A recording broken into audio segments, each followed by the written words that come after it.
Okay, thank you for your patience while we just reset the stage there. As I said, this is the final session of today, and this is our sustainability panel. Now, obviously, sustainability is a broad and ever-growing subject, and what we're going to focus on here today is really talking about women in leadership, I suppose, and also diversity, equity and inclusion as well as some other topics that we'll touch on, no doubt, in the conversation. It's also a perfect time for me to remind you that BizClick Media Group is launching a sustainability event, very much like this, in February next year as well. So you can find out more information about that. But joining me today to discuss some of the key points are two women in key leadership roles, one of whom we heard from earlier, and that is Jackie Rock.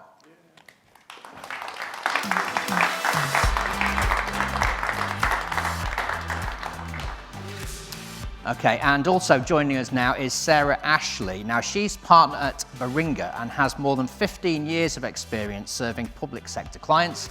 She's helped clients successfully complete numerous transformation programs and previously worked at Ernst & Young and Accenture on large technology-driven change programs. Welcome, Sarah.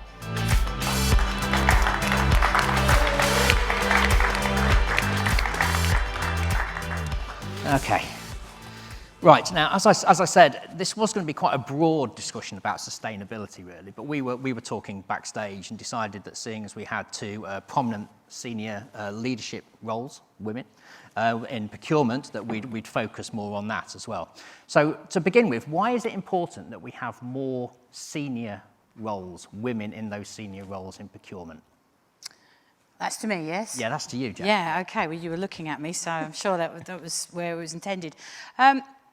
Look, you know, it's all about diversity. It's all about diversity of thought. It's about having different opinions, different experiences, different voices around the table. So, you know, for me, you know, it's been interesting because I've quite often run sort of women's networks and of course lots of other diverse networks as well, which I'm absolutely passionate about, D&I. And it's quite interesting, the journey that sort of women's networks and sort of women in business, whether it be women in banking in my previous world, women in the military, women in government, it's been on quite a journey. And I think we've got a different agenda now than we did have 10 years ago or 15 years ago when I first started getting involved in talking about this. I personally don't think, you know, I've never encountered a glass ceiling. I really haven't. You know, I think it's absolutely there, and we'll get into that sort of conversation about, you know, how women and females can sort of best position themselves going forward. Yeah, absolutely. I mean, Sarah, Jackie said there that she hasn't experienced that glass ceiling. Is that something you have come across? For me personally, probably not. I recognise there are different barriers for women and for different groups in different parts of your career. But for me, I've always managed to work with great allies and great sponsors and mentors who have helped me achieve what I want to achieve in my career. Okay, so tell us about your career journey then, because obviously we talked to Jackie earlier and we heard a lot about her, you know, 30 years in financial services and working at the MOD and government. Tell us a bit more about your career and how you got where you are today.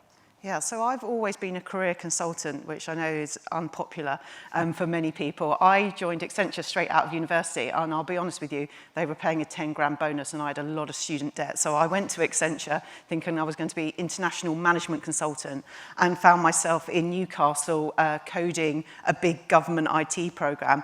And I absolutely loved it, actually. You know, it was really good fun working with DWP in Newcastle around some of their business processes and how to implement technology. So really enjoyed my time in Accenture. Went to EY, where actually I knew loads about technology programs. I knew loads about buying technology programs. So worked with EY's clients as they helped different government departments put in great systems like ID cards. Wow, that was a great idea until it all went wrong. And lots of different things like that. Really enjoyed working with government, loved working with government. You know, really enjoyed the variety and the scale of the problems.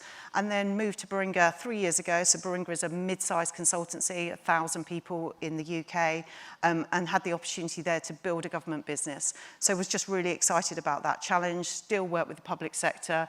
I've been really lucky to work with Jackie for the last 14 months or so and other government clients. So that's kind of what I've been doing.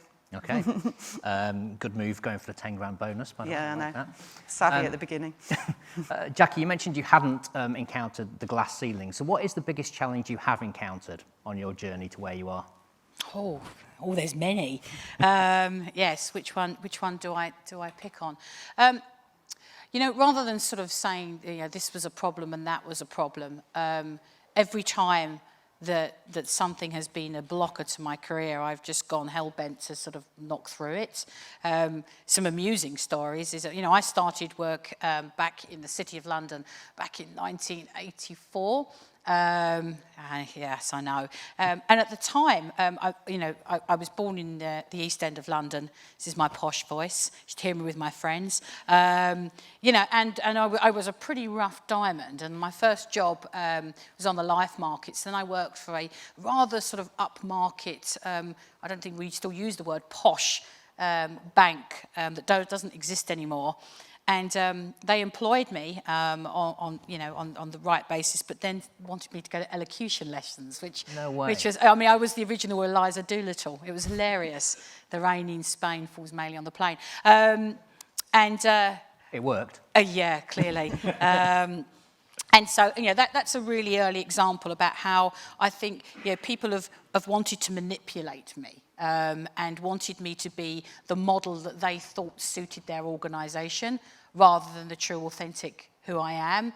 And that was really, really difficult, I think, all through my early career, to be authentic to who you were, to be the personality you were, to, you know, whether, you get called eccentric as you get older, but you don't in your 20s, you know, people just sort of have to get a grip on you. So that was absolutely a challenge. And I say the good news is, for all of those slightly odd different people out there, the older you get, as I say, the more it's embraced, which has been really interesting in my career to see the struggles that I had, as I say, in my 20s, potentially in my 30s, about fitting in, especially into the finance sector.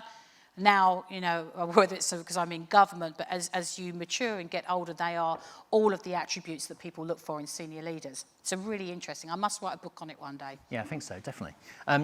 Sarah, Jackie mentioned there about being moulded, I suppose, almost, certainly in early parts of the career. But we hear a lot these days about authenticity, for instance, and people being true to themselves. Is that what organisations actually want their people to be? What, true to themselves? Yeah. Oh, absolutely, in today's world, because I think about the problems that we're facing now. You need people to be innovative, think differently, because the problems are really complex.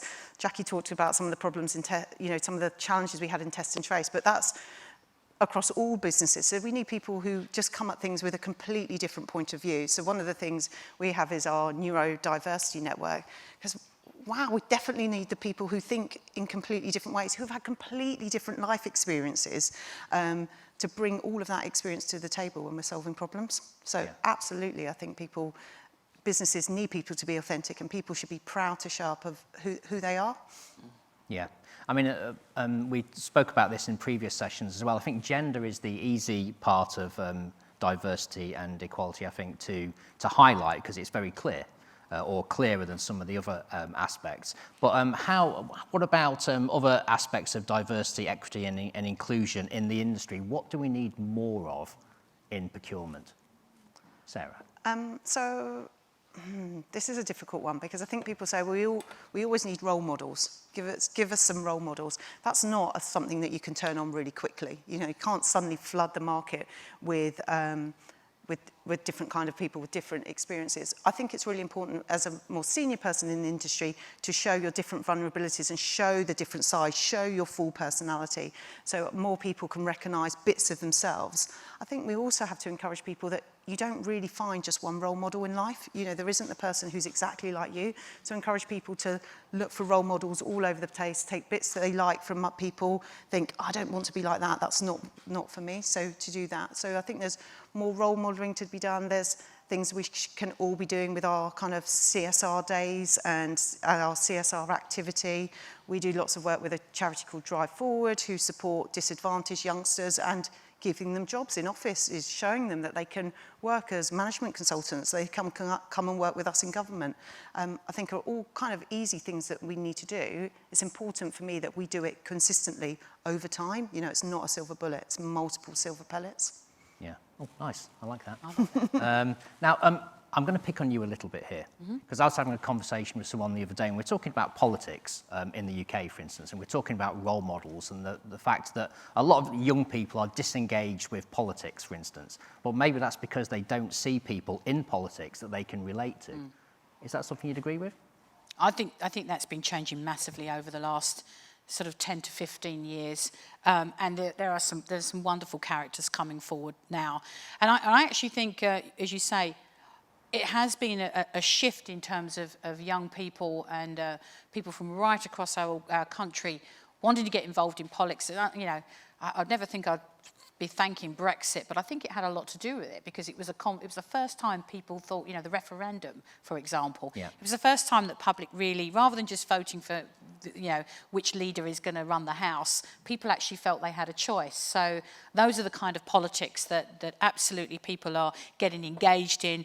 People have those conversations. I think we all got tired of the Brexit conversations. But yeah, I encourage it going forward, absolutely. Yeah, okay. Now, we're not going to talk about supply chain scorecards. We're going to I can't see the question, it's down there. Okay, no, we'll come round to that in a minute. So people who are considering getting into procurement and supply chain, for instance, and it might be that we need to encourage more women into the industry. How can we do that? Sarah?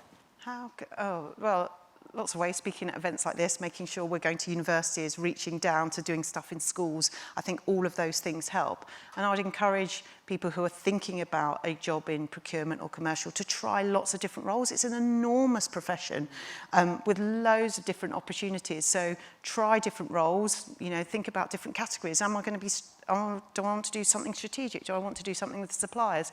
And if you don't like it, try something else. So I think, you know, I have been really fortunate to have a really wonderful career working with government on commercial challenges. Everything's a commercial challenge now, so kind of the world's your oyster. Yeah, indeed. And I think it's really interesting. You still hear a lot of senior people in supply chain, commercial procurement roles saying, oh, I just fell into it. I think we need to change that narrative. I didn't just fall into it. I made a positive decision in the job that I was doing that I wanted to therefore shift my career and move into procurement and commercial and therefore become accredited. It's a profession.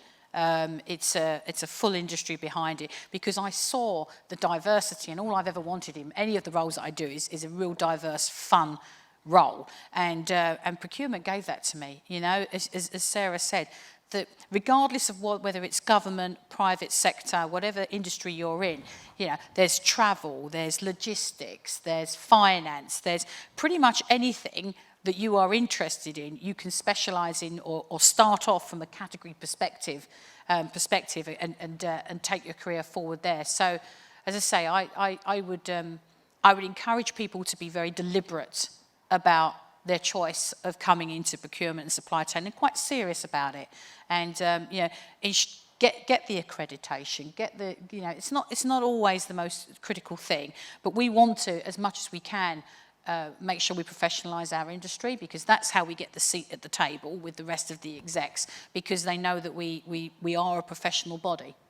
Yeah, I mean, that's exactly how we started today. I started by saying how procurement professionals are really the new heroes, in a way. And they're being celebrated now in a way that they were not celebrated or recognised 18 months ago even. So do you think that's going to have a positive impact? That can only help to attract the best talent and really get people into the industry, right? Yeah, definitely. You know, I can't ever imagine having a conversation with my parents about supply chain and procurement. And I've had hundreds this year, and hundreds with all of my friends. You know, it's even in the newspapers now about, you know, the fuel. It's all supply chain, and people are interested in it, and it's relevant. So I think it's a really, really exciting time for the industry, and I hope that it inspires the people at schools now and in university to, as Jackie said, make that positive choice. You know, my 13-year-old son is fascinated about how things move around and how you buy stuff. And he wouldn't have been like that 2 years ago. So hopefully COVID will provide that projection into the future for us. Yeah, I agree. I mean, you can't turn on the radio or the TV news without seemingly every day the news agenda is being led by something relating to procurement and supply chain. And interestingly as well, it's also a phrase that we actually hear now. It's been given a name, whereas previously it might have gone, oh, there is a petrol shortage. Now they're talking about supply chain disruption, right? So I think that's got to be good, obviously, for procurement, but also supply chain as well. Okay, so moving on then. So, because I'm sure we're going to have some questions here as well. What's the best single piece of advice that you received in your career, or that you would also give to somebody? Yeah, and I'm sorry if it's a cliche and it's not, nothing you haven't heard before, but it was be authentic. You don't need to. I mean, we all adapt styles. We're all negotiators, right?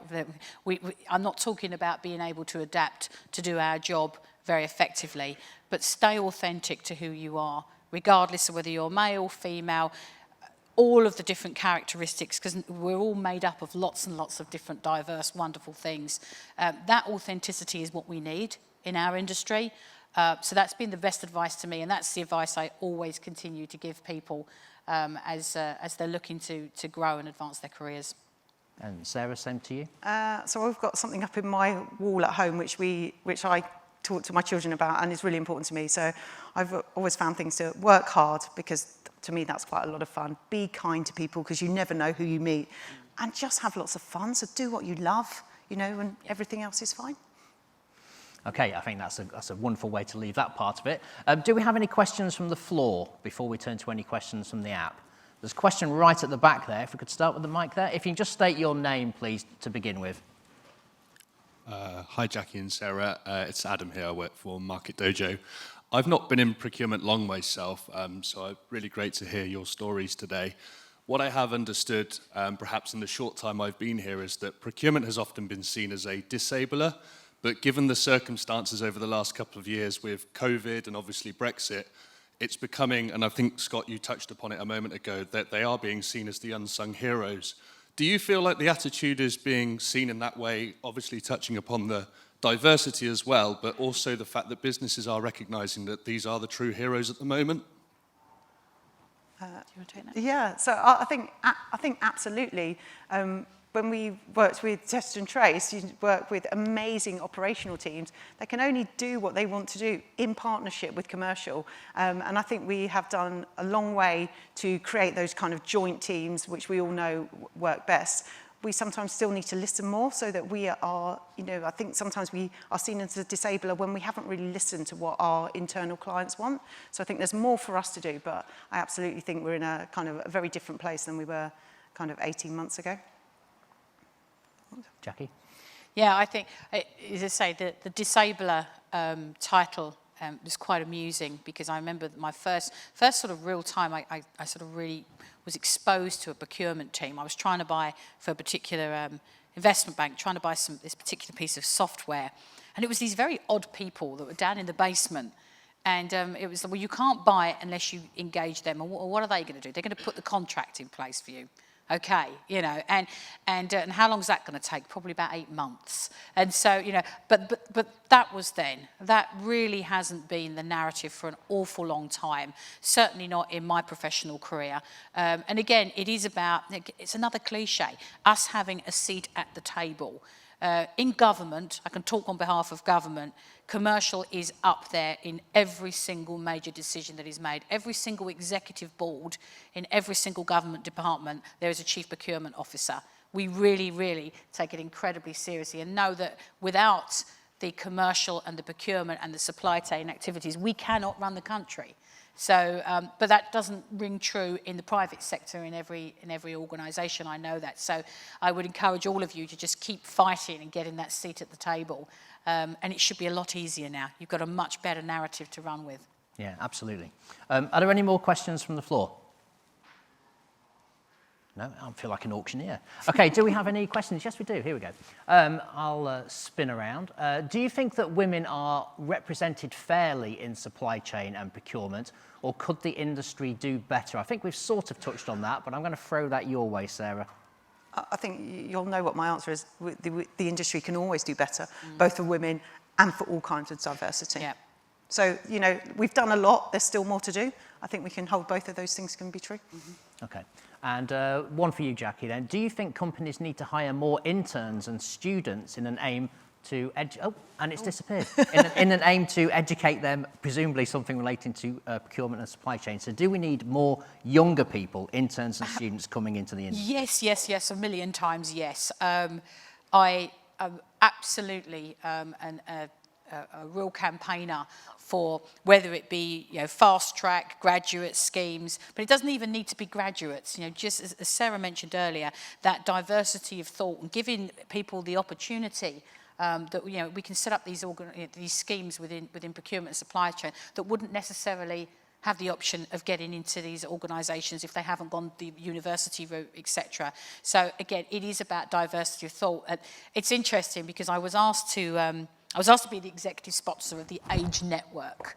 And I'm like, okay, age networks are always very interesting. And is that because I'm old? But again, it's, what the Age Network looks to do is just support people at the sort of the end of, it's not the end of their career, because just because you're of a mature years doesn't mean it's your end of your career. It's supporting them into getting those portfolio of careers and how they can be mentors and educate the young people, and also bringing that wonderful young energy and diversity of thought in. So we do a lot of that in the government. I know that Sarah's organisation and a lot of the consultancies, actually, if you want to see some really good programmes to work out how it's done, I would actually point at some of the consultancies who've been spending years to get this really spot on and right. Yeah. Okay. All right, I think we've covered the questions there. If there's nothing else, then we'll say thank you to Jackie and to Sarah. Thank you. No, stay seated. I'll just do this. Okay, but before we end today's programme, it's time to announce we've just launched, actually, or just published the top 100 leaders in procurement. We reached out and we asked for your nominations for the best leaders in the industry, and we got hundreds, thousands of nominations, and we managed to argue amongst ourselves and cut the list down to a definitive top 100. So you can see those lists now on the websites Supply Chain Digital and procurementmag.com, and you should be able to see, there we go, there's the graphics. So as we actually leave the stage today, you will see a sneak preview of the names that made the top 10 on this list as well, and I'm delighted to say that some of those names are actually speakers at this industry event, so thank you. That does conclude the sessions for today. Thank you to all the speakers and to our headline sponsors Interos and Syrian Labs, and for you all for joining us, both here in London. It's great to see so many actual human faces, and the hundreds I know who've been joining us online. Now we're heading for an extended networking session, otherwise known as drinks, and we'll be back tomorrow for day 2. So thank you, and we'll see you tomorrow. Thank you.